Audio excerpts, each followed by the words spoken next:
Good evening, you're now with me, Radhi Ahmad, for TVS Nightline. Here are the headlines for tonight. Sarawak Governor Tun Pehin Sri Dr. Wan Junaidi Tuanku Jaafar today was honored as the patron of the Malaysian Scouts Association. Sarawak explores aviation partnership with China's COMAC to boost the state's aviation industry. 8-year-old Dion Das Luis, better known as Little Borneo Birdie, is set to captivate international audiences at the 27th World Championship of Performing Arts in California, USA.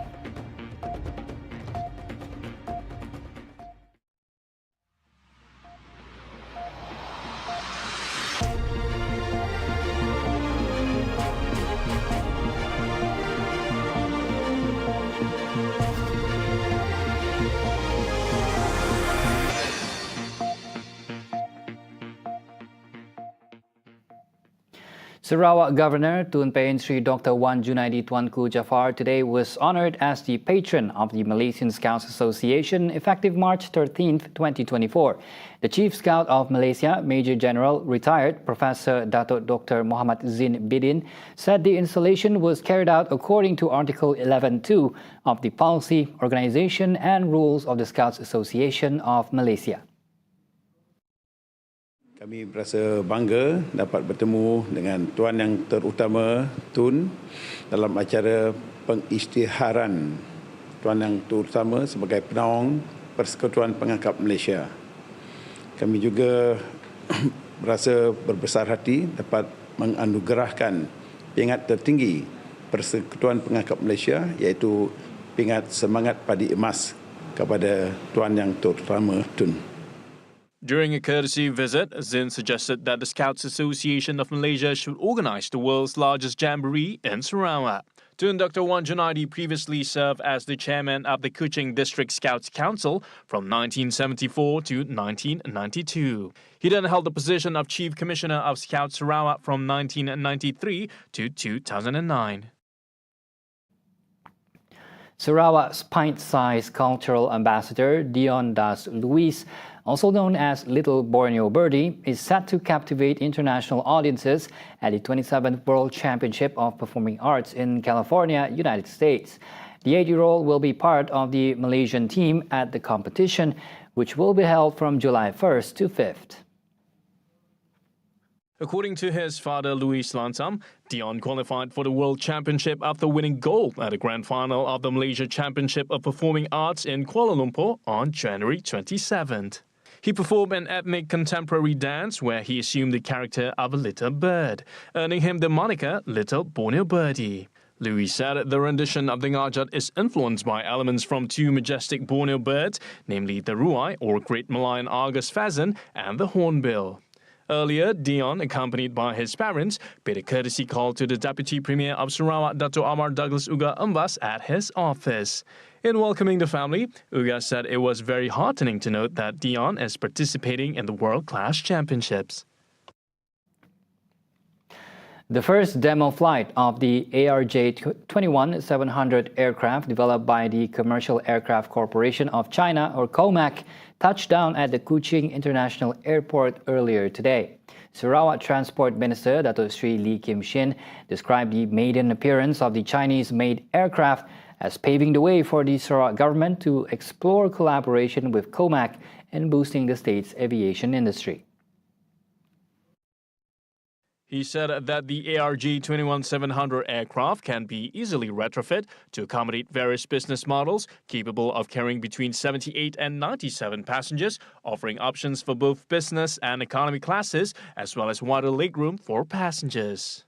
The capacity is smaller, but it's good because some of our normal flights sometimes, like if we have a 60-70 passenger, these are just nice aircraft.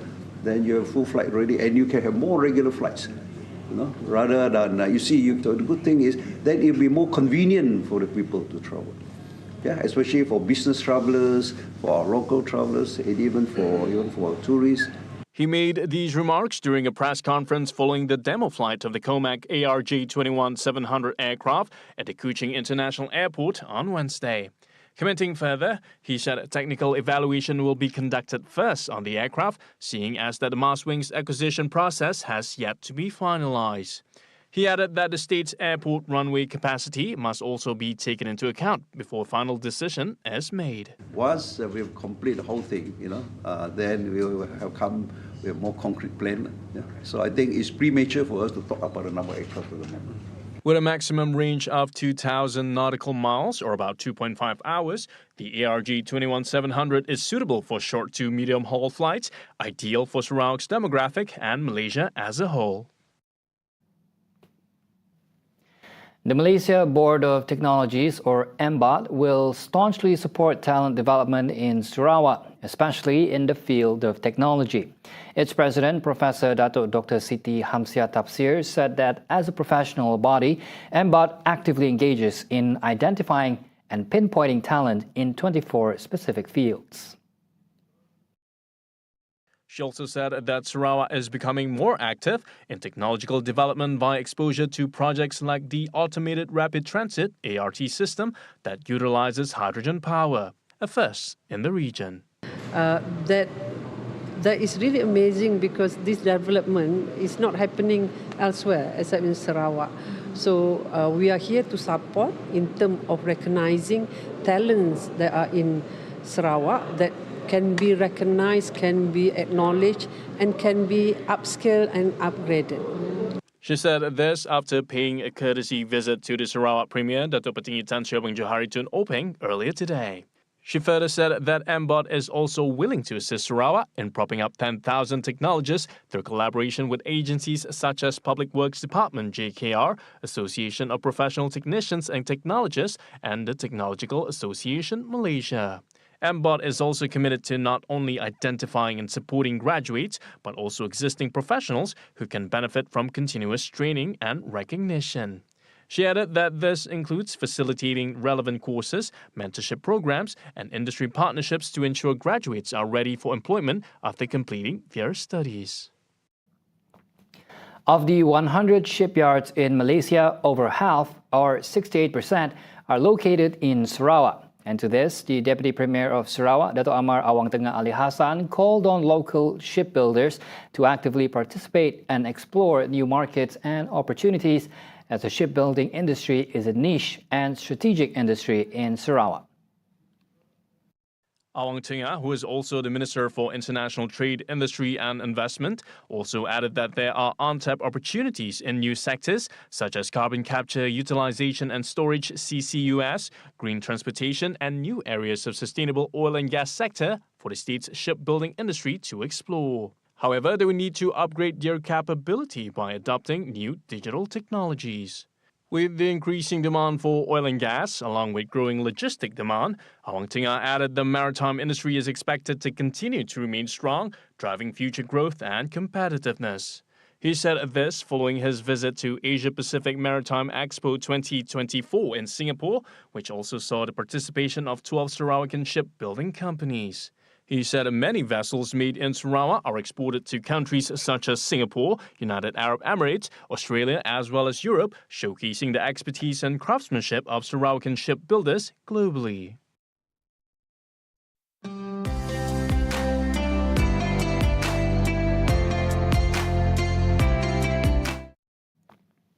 The Ministry of Domestic Trade and Cost of Living Sarawak, or KPDN, aims to reduce food wastage during Ramadan through its Save Food initiative. Its director, Matthew Dominic Barin, said 4 Ramadan bazaars have been identified to be included in the said program.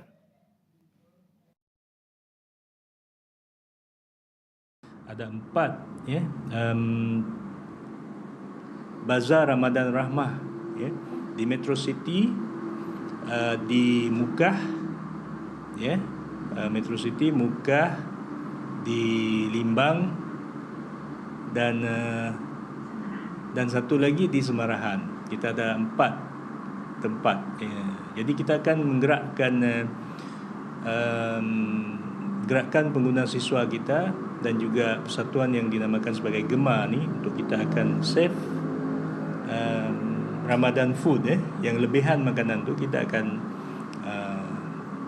bungkuskan kita selamatkan daripada ianya dibuang. He further added that his party has identified the target groups who will be the recipients of the Safe Food program. In regards to the waste disposal issue, Matthew explained that it was not under the purview of KPDN. However, he advised consumers to be responsible.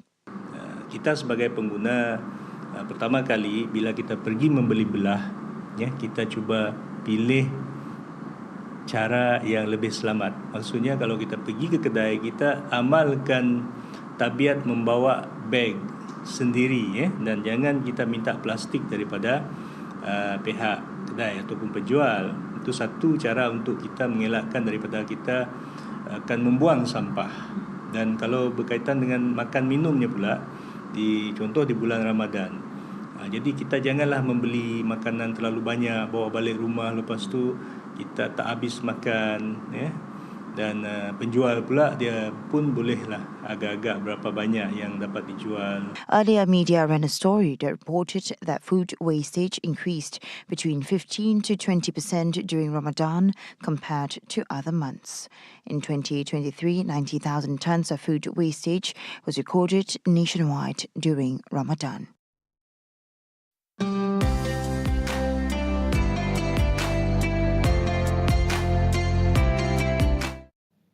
Coming up right after the break, national heritage food is not about race or religion. And in world news, technical failure on Boeing-made LATAM plane identified as the cause of mid-air nosedive that injured passengers. Right here on TVS Nightline. Stay tuned.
Back on TVS Nightline, the argument over bak kut teh's listing as a national heritage dish should not be turned into a religious issue.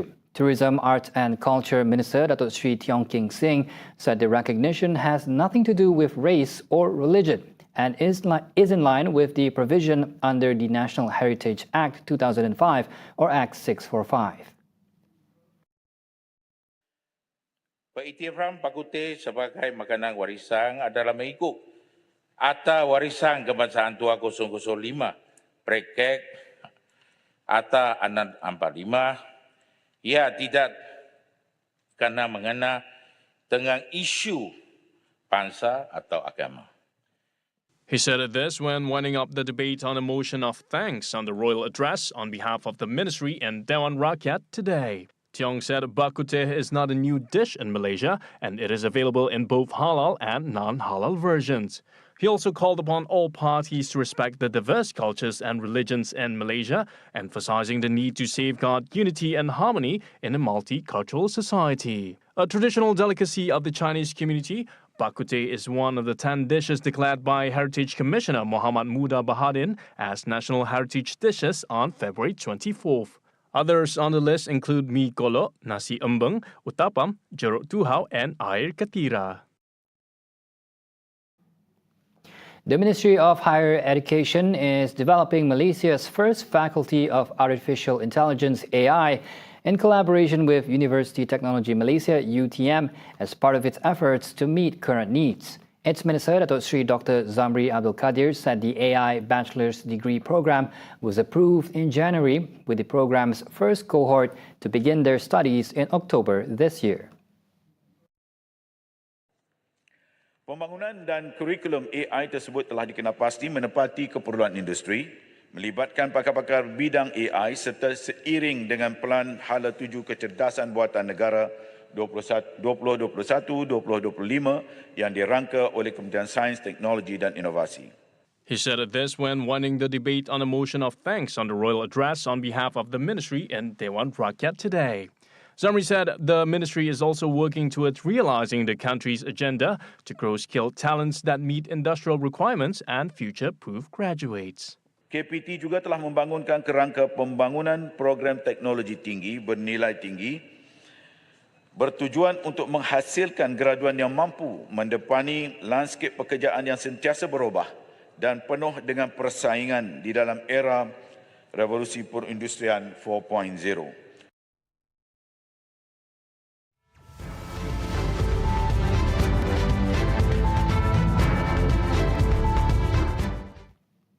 The Ministry of Transport has allocated 1.165 million ringgit to support the final contributions needed for 50,000 self-employed taxi, rental car and school bus drivers under the Self-Employed Social Security Scheme or SKSPS.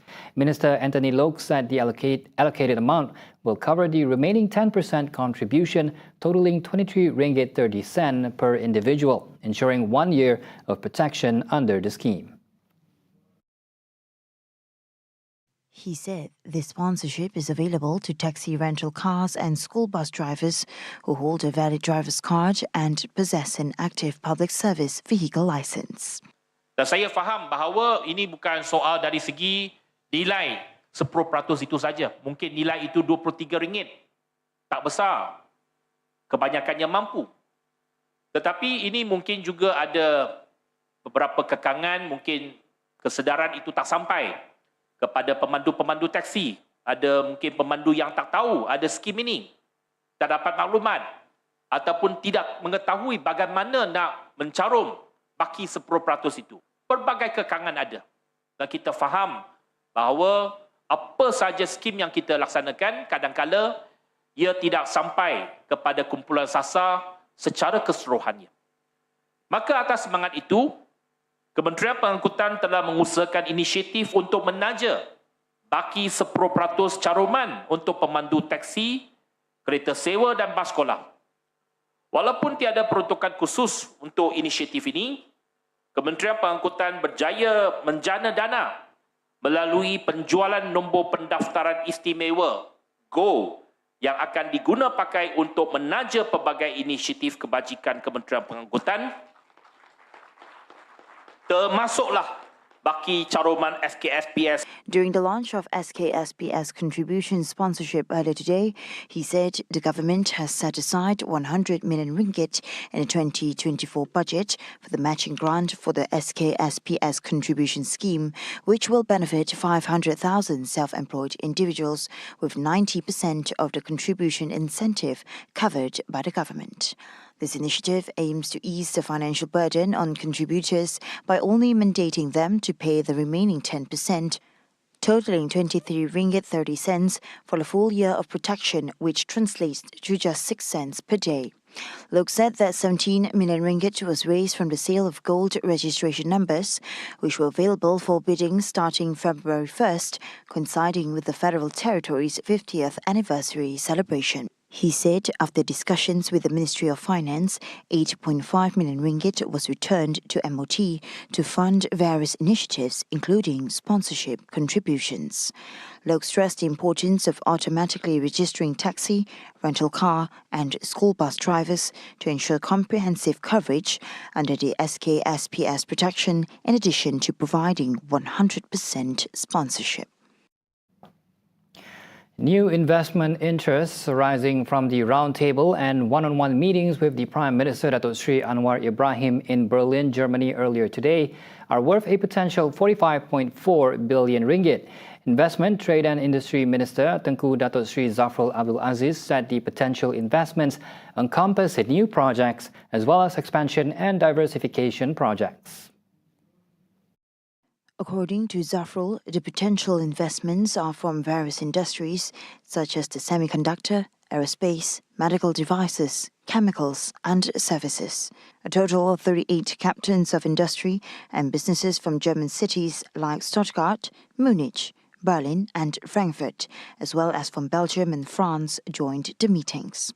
Anwar also had one-on-one meetings with officials from Axfab, Melexis, Infineon Technologies AG, SCHOTT AG and Airbus. The Prime Minister, who arrived in Berlin on Sunday, took the opportunity to assure German businesses that Malaysia remains one of the best and preferred locations for investors with business-friendly approaches. The companies from the world's biggest economies that came to see the premiere are involved in sectors like energy, medical devices, semiconductors, electronics, machinery, automotive and aerospace. Tengku Zafrul said through the engagements with the companies, there are strong indications that German companies are positive and remain committed to Malaysia as the investment destination. Tengku Zafrul further said that Axfab, Melexis and SCHOTT gave updates that their projects with approved investments amounting to 4.45 billion ringgit are currently under construction and are expected to commence operations within this year.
New Zealand investigators on Tuesday seized the flight recorder from a Boeing-made LATAM plane, searching for the cause of a mid-air plunge that injured dozens of terrified travelers.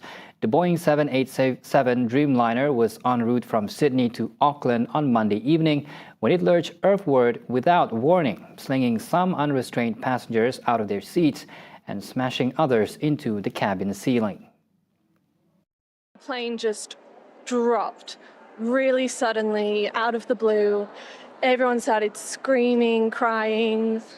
People were launched out of their seats. There was blood pouring from people's faces. The plane actually dropped suddenly. I saw a lady with a baby hit the ceiling. Everything was flowing and breakages. In the back was blood as well. So it was really full-on experience. Not good at all. And today will be pretty scary, to be honest. And they're offering us a bit of emotional support. I'm a bit traumatized. It is the latest in a string of headline-grabbing safety incidents to trouble U.S. plane maker Boeing. Both Boeing and Chile-based LATAM Airlines have promised to cooperate with authorities to pinpoint the cause of the unspecified technical event. Confusion has clouded early investigations, with both Chilean and New Zealand safety watchdogs suggesting the other nation was taking the lead. New Zealand accident investigators said on Tuesday they had started gathering evidence, including seizing the cockpit voice and flight data recorders. A huge suspected gas explosion at a restaurant in northern China earlier today killed 2 people and injured 26 more while causing severe damage to buildings. State media reported the blast occurred just before 8 a.m. in a residential area in the city of Sanhe, Hebei province, less than 50 kilometers east of the center of Beijing. Footage online circulated by state media showed a huge explosion that sent plumes of smoke and fire across a busy road. State media reported the explosion was suspected to have been caused by a gas leak at a fried chicken shop. Footage shared by the broadcaster showed 2 large buildings were completely destroyed in the blast, with rescue teams seen hauling away a car hit by the explosion. Residents said they had heard a loud explosion before rushing outside to see a plume of smoke rising into the morning air. Another resident said they also heard a huge bang from the blast site in a bustling area of squat apartment blocks about 6 or 7 floors high. Near the scene of the blast, media observed police weaving oncoming traffic away from an entrance to the neighborhood where the explosion occurred.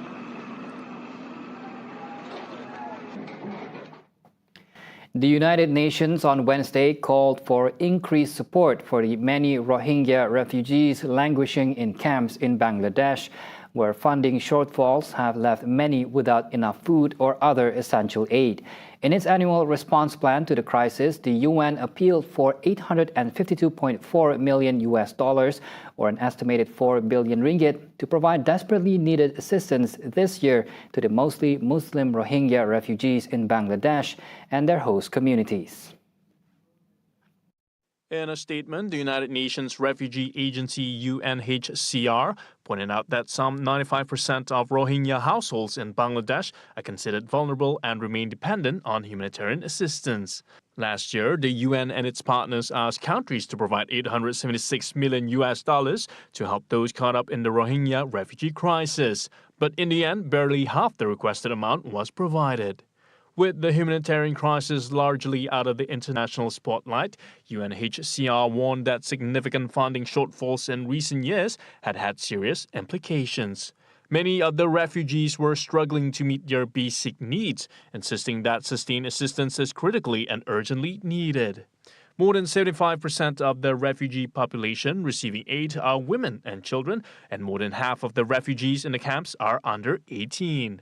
Conditions in the overcrowded camps in Bangladesh, where lawlessness is rampant, have seen a growing number of Rohingya attempt dangerous and often deadly sea voyages headed for Malaysia and Indonesia. Bangladesh is home to around 1 million members of the stateless minority, many of whom fled a 27 military crackdown in Myanmar, where the conflict on ground has continued to escalate. And that wraps it up for TVS Nightline. I'm Razi Ahmad. Thank you for watching and have a good night.